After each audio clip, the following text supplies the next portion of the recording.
Scripture says that godliness with contentment is great gain.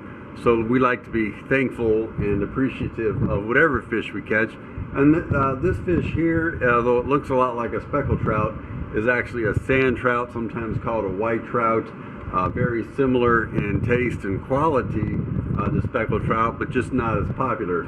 To fillet these, we start with a sharp fillet knife, and this is a Dexter Russell fillet knife. We've already given it enough swipes on the sharpener to be sharp. So you start behind the head and right behind the pectoral fin. You make a careful cut until you feel the spine, and then you shift the knife to be parallel to the table, and you work back along the spine to separate the fillet from the back. And then the second cut, you separate the fillet working along the skin. And then once you have the fillet separated from both the back and the skin, we separate the fillet from the ribs, and then we have a nice fillet. And this sand trout is a tender, white, sweet, high quality flaky meat, very similar to its close relative, the speckled trout. Again, start behind the pectoral fin and head, down to the backbone.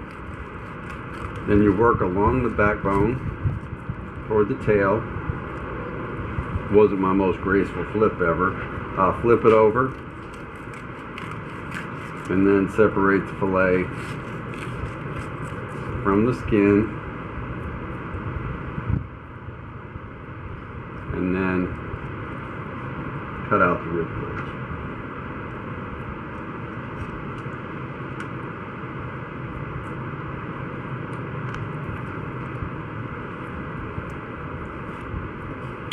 Alright, and seems like the knife is getting just a little dull, so give it some more swipes.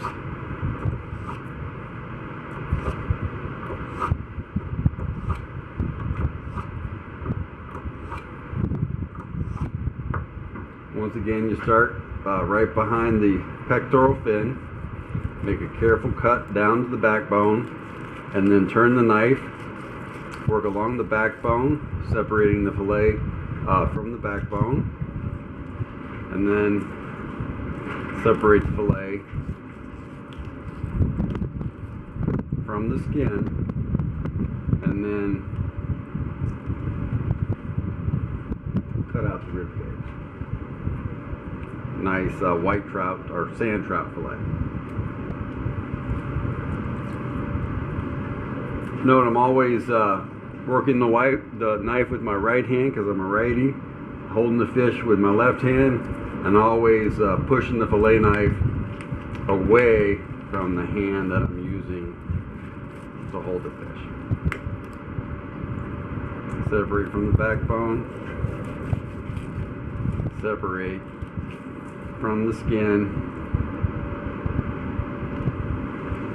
I put my faith in Jesus, my anchor to the ground, my hope.